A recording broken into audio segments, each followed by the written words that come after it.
भाइयों बहनों, 2017 में जब दीपोत्सव का कार्यक्रम प्रारंभ हुआ था, तब आप लोगों का उत्साह ऐसे लगता था जैसे कि हर व्यक्ति की एक ही तमन्ना है और आपके यहां से एक ही नारा गूंजता था। जब मैं यहां आया था मंच पे उस समय भाषण देने के लिए, भगवान श्री राम के राज्याभिषेक के बाद जब यहां पे मैं स्वागत भाषण के लिए उपस्थित हुआ था, तो आपकी ओर से एक ही आवाज आई थी कि योगी जी एक काम करो और मंदिर का, और वही उत्साह की परीक्षा की घड़ी आ चुकी है अयोध्या के लिए, उत्तर प्रदेश वासियों के लिए। इसलिए आप सब मेरे साथ बोलेंगे, बोले सत्य सनातन धर्म की, सत्य सनातन धर्म की, सत्य सनातन हिंदू धर्म की, भारत माता की, भारत माता की, सरयू मैया की, सरयू मैया की, जय श्री राम, जय जय श्री राम। आज के इस दीपोत्सव कार्यक्रम में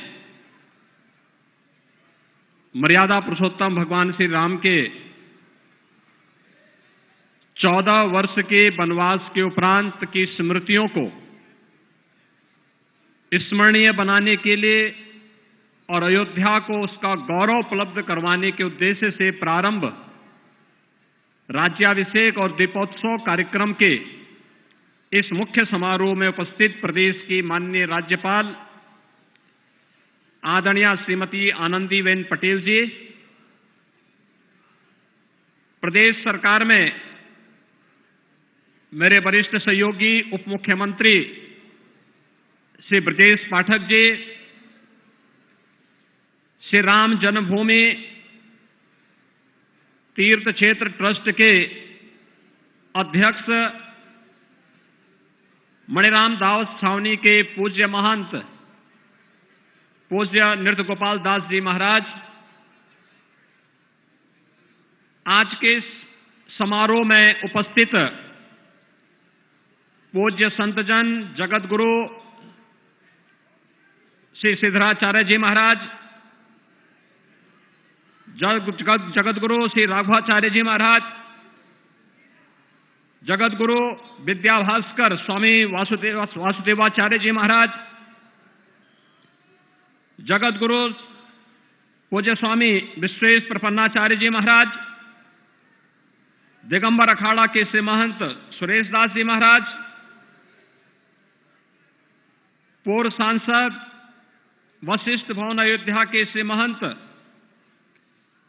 डॉक्टर रामविलास वेदांती जी महाराज, श्री महंत धर्मदास जी महाराज, श्री महंत अवधेश दास जी महाराज, श्री महंत स्वामी मैथिली शरण जी महाराज, पूज्य संतजन, प्रदेश सरकार में मेरे सहयोगी मंत्रीगण, प्रदेश के वरिष्ठ मंत्री श्री सूर्य प्रताप शाही जी, पर्यटन और संस्कृति मंत्री श्री जयवीर सिंह जी, प्रदेश के सूक्ष्म लघु मध्यम उद्यम विभाग के मंत्री श्री राकेश सचान जी, अयोध्या के माननीय सांसद श्री लल्लू सिंह जी, महापौर श्री महंत गिरीशपति त्रिपाठी जी, जिला पंचायत अध्यक्ष श्रीमती रौली सिंह जी, मान्य विधायकगण, विश्व हिंदू परिषद से यहां पर उपस्थित श्री दिनेश जी, विभिन्न सामाजिक सांस्कृतिक संगठनों के प्रतिनिधिगण,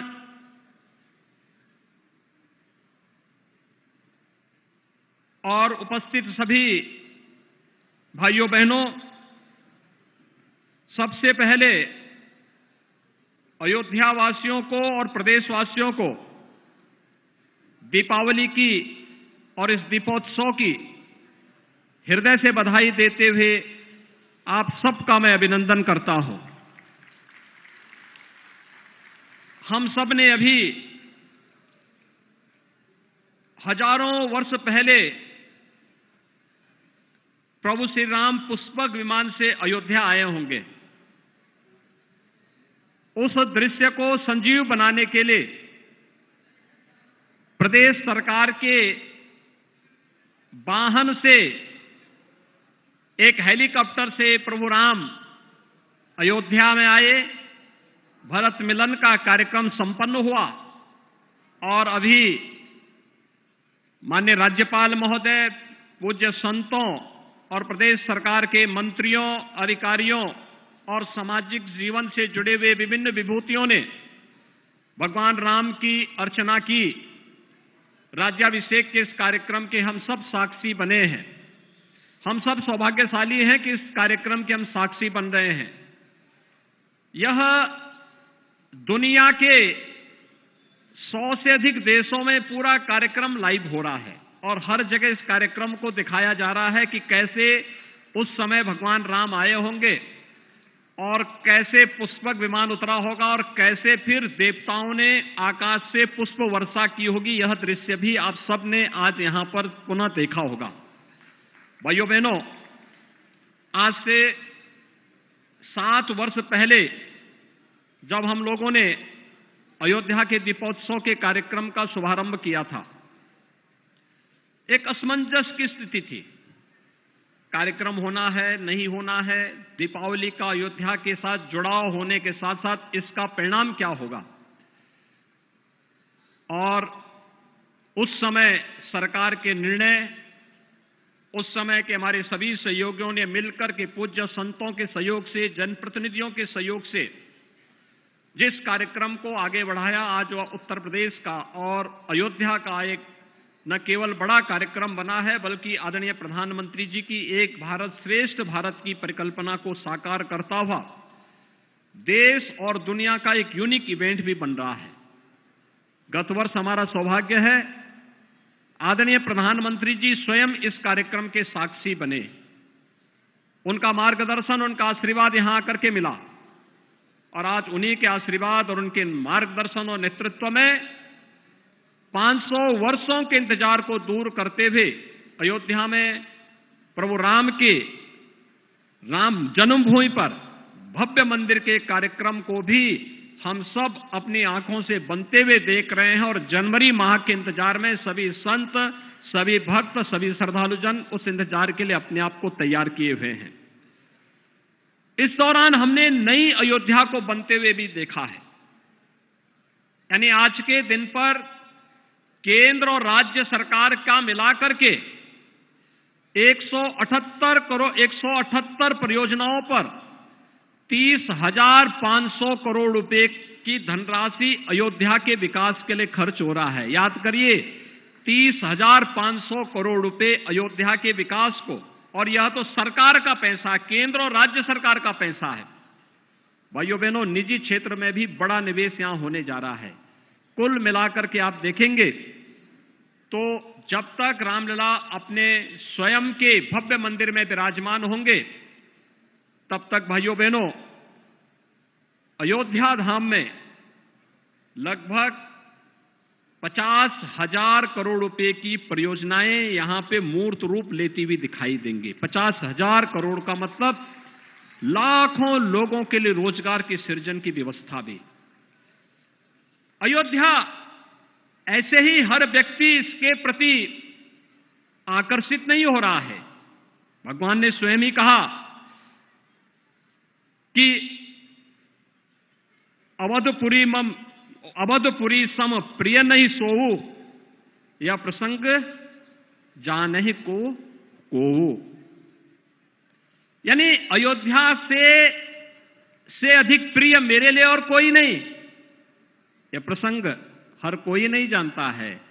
और भाइयों बहनों, अयोध्या को भगवान राम के ही अनुसार उनकी प्रिय नगरी के रूप में प्रस्तुत करने का दायित्व तो डबल इंजन की सरकार पूरी प्रतिबद्धता के साथ निर्वहन करने के लिए तैयार है।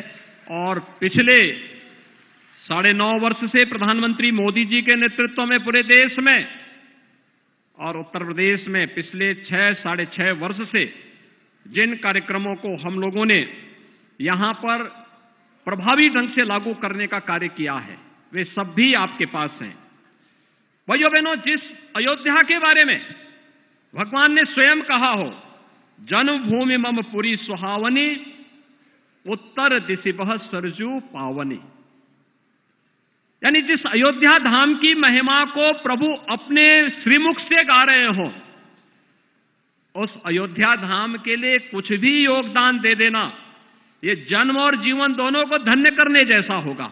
और भाइयों बहनों, उसी जन्म और जीवन को धन्य करने के लिए ये जनता जनार्दन भी, पूज्य संत जन भी, महामहिम राज्यपाल जी भी और सरकार के मंत्री और अधिकारीगण भी यहां पर उपस्थित होकर के अपने जन्म और जीवन दोनों को धन्य करने के लिए, लोक कल्याण के उस हेतु को आगे बढ़ाने के लिए आज यहां पर उपस्थित हुए हैं। और भाइयों बहनों, उसी अभियान के लिए आज हम सब आपसे कहने के लिए आए हैं कि अयोध्या के बारे में भगवान ने एक और बात कही कि अति प्रिय मोही यहां के वासी, यानी यहां के वासी मुझे बहुत प्रिय हैं। भाइयों बहनों, अगर प्रिय हैं तो हमारा क्या काम है, हमारा भी तो कोई दायित्व तो बनता है। अयोध्या वासियों को मैं एक बात के लिए आश्वस्त करता हूं कि डबल इंजन की सरकार विकास के कार्यों के लिए और अयोध्या को दुनिया की सुंदरतम नगरी बनाने के लिए जिसका स्वरूप उभर रहा होगा, जिसका एक झलक आप देख रहे होंगे। और पिछले 6 बार के दीपोत्सव के कार्यक्रम का परिणाम आज आपको अयोध्या में इस विकास के इस मूर्त स्वरूप को और भगवान राम के इस भव्य मंदिर को देख करके भी एहसास हो रहा होगा। हमारे पूर्वजों ने दीप प्रज्वलन और दीपदान की महत्ता को वैसे ही नहीं रेखांकित किया है।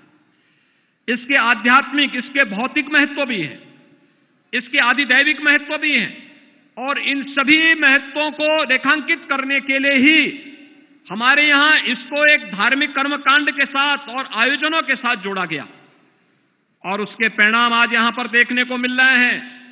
लेकिन अयोध्या वासियों की जिम्मेदारी भी बनती है, जब भगवान रामलला अपने भव्य मंदिर में विराजमान होने के लिए स्वयं आ रहे हैं। 500 वर्षों का एक लंबा इंतजार, कितनी सौभाग्यशाली हमारी पीढ़ी है। पूज्य संतों ने, राजा महाराजाओं ने, योद्धाओं ने, वीर योद्धाओं ने अनेक युद्ध लड़े। और भाइयों बहनों, यहां पे विश्व हिंदू परिषद और राष्ट्रीय स्वयंसेवक संघ के नेतृत्व में चला एक सदी का सबसे बड़ा सांस्कृतिक अभियान, सदैव अशोक सिंघल जी के नेतृत्व में पूज्य संतों ने, पूज्य संत शंकराचार्य स्वामी संतान शांतानंद जी महाराज रहे हो, परमहंस रामचंद्र दास जी महाराज रहे हो, स्वामी वामदेव जी महाराज रहे हो, या फिर गोरखपीठ की वो परंपरा, चाहे वो पूज्य महंत दिग्विजय नाथ जी महाराज रहे हो, चाहे पूज्य महंत वैद्यनाथ जी महाराज रहे हो, पूरा जीवन एक ही ध्येय को लेकर के, और वह ध्येय था कि भगवान राम के भव्य मंदिर को पुनर्स्थापना के कार्यक्रम को हर हाल में होना है। और आज जो साकार हो रहा है, तो साकार होने के लिए अयोध्या वासियों को, जिस अयोध्या वासियों के बारे में भगवान ने स्वयं कहा अति प्रिय मोही यहां के वासी, तो उस अयोध्या वासियों की जिम्मेदारी भी बनती है कि भगवान जब आपको सबसे प्रिय मानते हैं, तो जब भगवान आ रहे हो, तो जैसे दीपावली का कार्यक्रम अयोध्या वासियों ने पूरी दुनिया के सामने दीपोत्सव के रूप में प्रस्तुत कर दिया है, ऐसे ही भगवान राम के 22 जनवरी के अपने मंदिर में विराजमान करने के लिए जब प्रधानमंत्री जी आएंगे, तो अयोध्या वासियों को स्वागत की तैयारी, उसी प्रकार की तैयारी के लिए अपने आप को तैयार रखना होगा। आप सब तैयार हैं? सभी लोग तैयार हैं? जय जय सीताराम। सभी लोग तैयार हैं? भाइयों बहनों, भगवान राम का याद रखना, भगवान राम का, रामलला का भव्य मंदिर का निर्माण होना और रामलला का अपने भव्य मंदिर में विराजमान होना, ये राम राज्य की आधारशिला को पुष्ट करना है, मजबूत करना है, जिसे प्रधानमंत्री जी ने पिछले 9.5 वर्ष के अंदर भारत के अंदर स्थापित किया है। राम राज्य दैहिक दैविक भौतिक तापा, राम राज नहीं काहू व्यापा। सब नर करहि परस्पर प्रीति, चलहि स्वधर्म निरत सुत नीति। भाइयों बहनों, दैहिक, दैविक और भौतिक तीनों प्रकार के ताप, चाहे वह कोई आपदा हो, कोई दैवी आपदा हो, आतंकवाद की समस्या हो, नक्सलवाद की समस्या हो, हिंसक जानवरों की समस्या हो, या फिर किसी भी प्रकार की दुख और दरिद्र, शारीरिक और मानसिक पीड़ा हो, इन सब से मुक्ति एक ऐसी व्यवस्था जो हर व्यक्ति को खुशहाली के मार्ग पर आगे ले जा सके। गरीबों के लिए जो योजनाएं बनी, हर घर में शौचालय बन गया, हर गरीब के लिए आवास की व्यवस्था हो गई, हर गरीब को विद्युत की कनेक्शन मिल गए, हर गरीब के घर में स्वस्थ ईंधन के लिए उज्ज्वला योजना के कनेक्शन मिल गए, हर गरीब के स्वास्थ्य के लिए आयुष्मान भारत की 5 लाख रुपए की स्वास्थ्य बीमा का कवर मिल रहा है, हर गरीब के लिए वे सभी सुविधाएं। और अपने और पराये का आभास भाइयों बहनों तब होता है जब व्यक्ति संकट में होता है।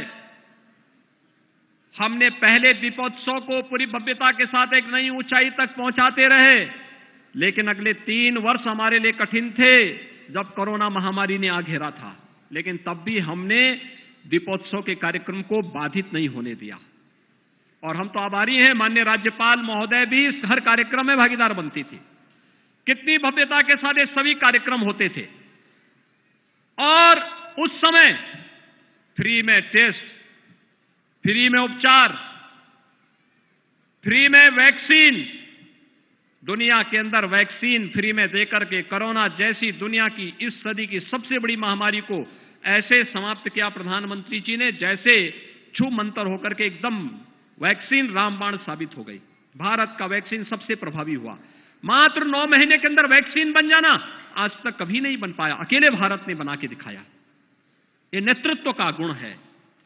और भाइयों बहनों, यही नहीं, इस दौरान कोई भूखमरी का शिकार भी न हो। अगर राम राज्य की बात कर रहे हैं, जाति मत और मजहब के आधार पर नहीं, सर्वे भवन्तु सुखिनः सर्वे सन्तु निरामया के भाव के साथ कार्य करेंगे। सबका साथ और सबके विकास के भाव के साथ जो कार्य किया वो परिणाम भी हमारे सामने। 80 करोड़ लोगों को पिछले 3 वर्षों, 3.5 वर्षों से फ्री में राशन, और अगले 5 साल तक भी फ्री में राशन सबको प्राप्त होता रहेगा।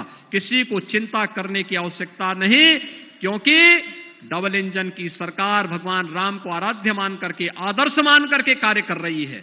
और उसी भगवान राम को आदर्श मान करके आज एक बार फिर हम सब अयोध्या में आए हैं। अयोध्या वासियों की जिम्मेदारी अब और ज्यादा बन रही है। आतिथ्य सेवा का, अतिथि देवो भव का इस पवित्र अभियान के साथ हमें जुड़ना है।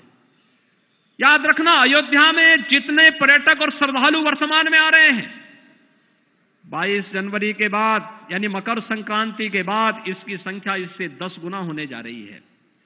और मैं तो आभारी हूं यहां के सभी पूज्य संतों का, यहां के जनप्रतिनिधियों का, यहां के व्यापारियों का, यहां के नागरिकों का, समाज से जुड़े हुए अलग अलग तबके का, जिन्होंने विकास के मार्ग में कोई बाधा नहीं आने दी, कोई बैरियर नहीं आने दिया। कोई भी कहा कि नहीं अयोध्या उपेक्षित थी, अब अयोध्या उपेक्षित नहीं होगी। रामलला आ रहे हैं, रामलला के आने के पहले अयोध्या भव्य बन जानी चाहिए, दुनिया की सबसे सुंदरतम नगरी बन के रूप में आ जानी चाहिए। और भाइयों बहनों, इसी का परिणाम है कि 30,500 करोड़ रुपए से अधिक की परियोजनाएं एक साथ अयोध्या में उतरती हुई दिखाई दे रही हैं। इस अवसर पर मैं एक बार फिर से पूरे प्रदेशवासियों को दीपावली की शुभकामनाएं देता हूं, बधाई देता हूं। दीपोत्सव को हम अपने स्वयं के आनंद के लिए तो लें, अपने पारिवारिक आनंद के साथ साथ अगर हम समाज को भी उसके साथ जोड़ लें, दीपोत्सव का आयोजन ही समाज के हर तबके को जोड़ने का आयोजन है। और भगवान ने यही तो किया था। अयोध्या से गए, निषाद राज को गले लगा लिया, जंगल में गए, चित्रकूट में गए, ऋषि मुनियों के आश्रमों में जाकर के उन्हें अभय होने के लिए एक संकल्प लेकर के बढ़े। और एक ही संकल्प था, निश्चरहीन करहु मही भुज उठाए प्रण कीन। और भाइयों बहनों, राक्षस विहीन कर दिया इस धरती को। बड़े बड़े राक्षस थे, उनके पास बड़ी बड़ी टीमें थी, बड़े बड़े उनके पास सेनाएं थी, सब स्वाहा हो गए। और भाइयों बहनों, जंगल में उन्होंने माता सबरी के भी जूठे बेर खाए, वनवासियों को, गिरवासियों को गले से लगाया। जामवंत भी, हनुमान भी, अंगद भी, सुग्रीव भी उनके मित्र बने। महर्षि अगस्त का भी आशीर्वाद लिया, सेतुबंध का निर्माण भी किया। और अयोध्या आगमन पर राम राज्य की आधारशिला की नींव को रख करके दुनिया की सबसे आदर्श व्यवस्था के रूप में किसी एक व्यवस्था को दुनिया आज भी मानती है, वह राम राज्य की व्यवस्था को मानती है। और राम राज्य की इसी आधारशिला, आधार भूमि को देखने के लिए भाइयों बहनों, उत्तर प्रदेश में अयोध्या में आज 54 देशों के एम्बेसडर्स और राजनयिक आ रहे हैं। कुछ ही देर में उनका आगमन होने जा रहा है। वे दीपोत्सव के साक्षी बनेंगे, सरयू आरती के साक्षी बनेंगे और अयोध्या की इस भव्यता का अवलोकन अपनी आंखों से करेंगे। और सचमुच अयोध्या वासियों का अभिनंदन भी इस अवसर पर करने का सौभाग्य हम सबको प्राप्त होगा। और इसीलिए 22 जनवरी के इस महोत्सव के लिए हम सब तैयार, अभी से तैयारी शुरू करें। यह हम सब का अपना आयोजन बने। अयोध्या वासियों का, संतों का हर व्यक्ति पूरे प्राणपण के साथ जुड़ करके श्री राम जन्मभूमि तीर्थ क्षेत्र ट्रस्ट के साथ मिलकर के, सरकार के साथ मिलकर के अगर इस कार्यक्रम के साथ हम जुड़ेंगे, भाइयों बहनों, हमारी अयोध्या दुनिया की सुंदरतम नगरी के रूप में स्थापित होगी। और इस विश्वास के साथ मैं आप सबको एक बार फिर से अपनी मंगल कामना देता हूं, दीपावली की हृदय से बधाई देता हूं, अपनी शुभकामनाएं देता हूं। और मुझे विश्वास है कि हम सब मिलकर के प्रभु श्री राम के भावनाओं के अनुरूप, उनके आदर्शों के अनुरूप अयोध्या को और उत्तर प्रदेश को बनाने के इस लक्ष्य की दिशा में अग्रसर होंगे। मैं एक बार फिर से आज के इस कार्यक्रम में महामहिम राज्यपाल जी का, पूज्य संतों का, आगत सभी अतिथियों का और दुनिया के 54 से अधिक देशों से आ रहे सभी राजनयिकों का हृदय से स्वागत और अभिनंदन करते हुए अपनी वाणी को यहीं पे विराम देता हूं। जय जय सीताराम, जय जय श्री राम। बहुत बहुत धन्यवाद माननीय मुख्यमंत्री महोदय। और आज एक हिंदी के राष्ट्रीय समाचार पत्र में माननीय मुख्यमंत्री का एक लेख छपा था और उस लेख में माननीय मुख्यमंत्री ने स्वयं लिखा था कि अयोध्या बदल रही है। और माननीय मुख्यमंत्री महोदय के उस लेख में उन्होंने लिखा कि ये सांस्कृतिक अयोध्या है, आयुष्मान अयोध्या है, सक्षम और आधुनिक अयोध्या है, सुरम्य, स्वच्छ और भावनात्मक, नव्य, भव्य और दिव्य अयोध्या है। ऐसी अयोध्या में आज भक्ति और शक्ति के इस ऐतिहासिक दीपोत्सव में अब मैं अत्यंत आदर के साथ उत्तर प्रदेश की माननीय राज्यपाल श्रीमती आनंदीबेन पटेल जी को उनके आशीर्वचन के लिए आमंत्रित करता हूं। जोरदार तालियों के साथ स्वागत करें उत्तर प्रदेश की माननीय राज्यपाल श्रीमती आनंदीबेन पटेल जी का।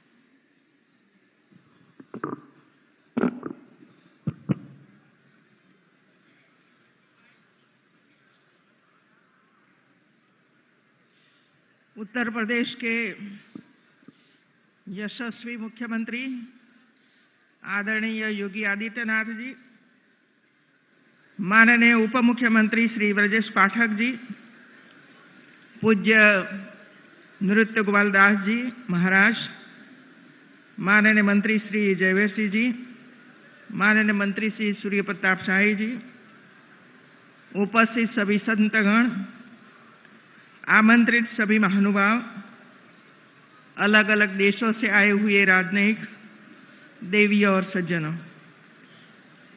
अध्यात्म नगरी, संस्कृति पर्यटन की नगरी अयोध्या में आप सबका मैं स्वागत करती हूँ। भारतीय संस्कृति में पर्वों का विशेष महत्व है। तमसो मा ज्योतिर्गमय का प्रतीक पर्व दीपावली हमें अंधेरे से लड़ने की प्रेरणा देता है। कई श्रृंखला में मनाए जाने वाले ये पर्व हम सभी को सुख, समृद्धि और वैभव के साथ स्वस्थ तथा धन धान्य से परिपूर्ण रहने का संदेश देता है। वास्तव में हमारे सभी पर्व भारतीय संस्कृति और परंपरा को मजबूत बनाने में महत्वपूर्ण भूमिका निभाती है। मैं आप सभी को संपन्नता और समृद्धि के प्रतीक पावन पर्व दीपावली की हार्दिक शुभकामनाएं देती हूँ। आज हनुमान जयंती भी है। मैं आप सभी को हनुमान जयंती की भी हार्दिक बधाई देती हूँ। अयोध्या पावन धरा पर स्थित भगवान श्री राम के एकनिष्ठ भक्त बजरंग बली का विशाल मंदिर हनुमानगढ़ी युगों युगों से राम भक्तों की आस्था का केंद्र स्थल रहा है। शायद ही ऐसा कोई राम भक्त होगा जो अयोध्या आकर वहां के दर्शन न करे। इसके साथ ही मैं प्रदेश के यशस्वी मुख्यमंत्री योगी आदित्यनाथ जी की प्रशंसा करती हूं कि उनके प्रयासों से लगातार यह 7वां कार्यक्रम आयोजित हो रहा है। यह दिव्य दीप उत्सव कार्यक्रम भगवान श्री राम की नगरी अयोध्या को सारे विश्व में पुनः प्रतिष्ठित कर रहा है। भगवान राम की जन्मस्थली अयोध्या का इतिहास पुरातन।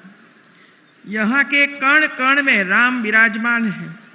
अयोध्या के संबंध में प्रभु श्री राम ने स्वयं ही कहा है, अवधपुरी राम प्रिय नहीं सोऊं, यह प्रसंग जाने को अवधपुरी मम पुरी सुहावन, उत्तर दिशि स्वरजु व पावन। राम और रामायण भारतीय सांस्कृतिक और सामाजिक जीवन मूल्य के वाहक है। हर घर में रामायण होती है। उसका पाठ नैतिक कर्म में भी शामिल है। भाषा और संवाद की दृष्टि से भी रामलीला भारतीय संस्कृति परंपरा रही है। भारत सहित विश्व के कई देशों में रामलीला की शानदार परंपरा आज भी जीवंत है। वहाँ के लोगों की आस्था में अतीत में श्री राम किसी न किसी रूप में रचे बसे हुए हैं। श्री राम का स्नेह केवल मनुष्य तक ही सीमित नहीं था। उन्होंने गिद्धराज जटायु को उसके कर्मों से देखा और उन्हें पिता तुल्य प्रतिष्ठा प्रदान करते हुए उसका अंतिम संस्कार भी किया। राम का व्यक्तित्व नगरवन, वर्णवर्ग, लिंग भेद और जड़ चेतन की सीमाओं को पार करने वाला है, अर्थात सर्वजन का कल्याण करने वाला है। भगवान श्री राम वनवासियों और आदिवासियों के पूजनीय हैं। वन में रहकर उन्होंने वनवासी और आदिवासियों को धनुष और बाण बनाना सिखाया, तन पर कपड़े पहनना सिखाया, गुफाओं का उपयोग रहने के लिए कैसे करें ये बताया और धर्म के मार्ग पर चलकर रीति रिवाज कैसे संपन्न करें यह भी सिखाया। उन्होंने आदिवासियों के बीच परिवार की धारणा का भी विकास किया और एक दूसरे का सम्मान करना भी सिखाया। उन्हीं के कारण हमारे देश में आदिवासियों के कबीले नहीं समुदाय होते हैं। श्री राम को 14 वर्ष का वनवास हुआ था। उनमें से 12 वर्ष उन्होंने जंगल में रहकर ही काटे। 12वें वर्ष की समाप्ति के दौरान सीता का हरण हो गया तो बाद के 2 वर्ष उन्होंने सीता को ढूंढने, वानर सेना का गठन करने और रावण से युद्ध करने में गुजारे। 14 वर्ष के दौरान उन्होंने बहुत ही महत्वपूर्ण कार्य किए हैं, जिसके चलते आज भी हमारे देश और देश के बाहर राम संस्कृति एवं धर्म को देखा जा सकता है। श्री राम का चरित्र हम भारतीयों को सेवा, त्याग, सत्य और न्याय के भाव का संदेश देता है। इतना ही नहीं, इसमें करुणा, शांति, प्रगति और संवेदना सब कुछ समाया है। उनका अलौकिक चरित्र हमारे लौकिक व्यवहार और विचार को भी परिष्कृत कर सकता है। अयोध्या धाम में श्री राम मंदिर हमारी सांस्कृतिक एकता और वसुधैव कुटुंबकम का प्रतीक है। अयोध्या धाम का विकास एक विश्व पटल पर स्थापित धार्मिक पर्यटन नगरी के रूप में हो रहा है। मंदिर निर्माण के फलस्वरूप अयोध्या धाम में रोजगार सृजन एवं आर्थिक गतिविधियों का भी उन्नयन होगा। इस क्षेत्र में पूरे अर्थतंत्र में बदलाव एवं हर क्षेत्र में सभी लोगों के लिए अवसर की उपलब्धता होगी। आज के अवसर पर मैं इतना अवश्य कहना चाहूंगी कि श्री राम का जीवन एक जन कल्याण से जुड़े उनके भाव सबसे अधिक प्रासंगिक है।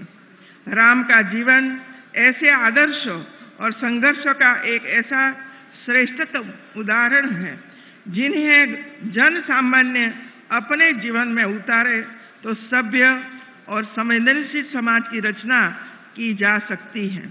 संयमित, मर्यादित और संस्कारित जीवन आज मानवीय मूल्यों की रक्षा के लिए जरूरी लगता है। सरयू के पावन तट पर प्रज्वलित दीप घाटों की छटा को मनोरम, अद्भुत एवं अविस्मरणीय बना रहे हैं। मुझे इस बात की प्रसन्नता है कि सरयू जी की पूजा एवं आरती का यह कार्यक्रम यहाँ उपस्थित जनसमूह को आनंदित एवं भक्ति के रस में सराबोर होने का अनूठा अवसर उपलब्ध कराया है। आज के पावन अवसर पर हम संकल्प लें कि भगवान राम के आदर्शों पर चले और वसुधैव कुटुंबकम की भावना को सार्थक बनाते हुए आत्मनिर्भर भारत के निर्माण में सहयोग करें।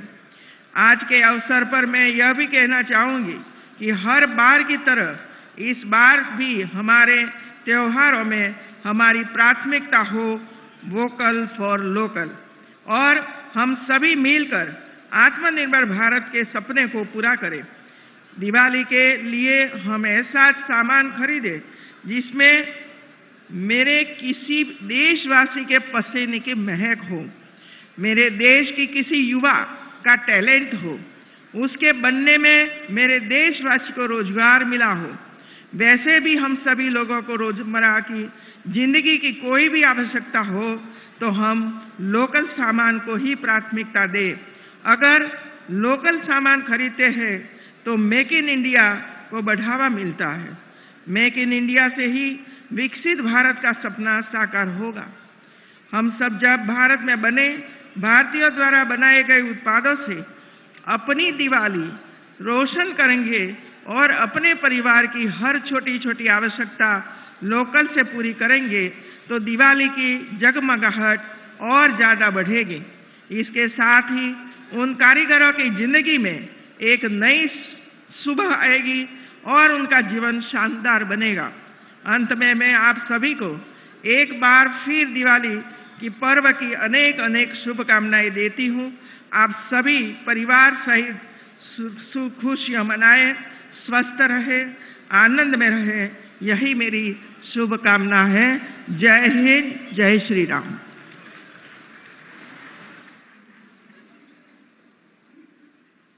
बहुत बहुत धन्यवाद माननीय राज्यपाल महोदया। और प्रथम चरण आज के दीपोत्सव का यहीं पर संपन्न हो रहा है। आप सभी पीछे अपने स्थान पर बैठे रहें।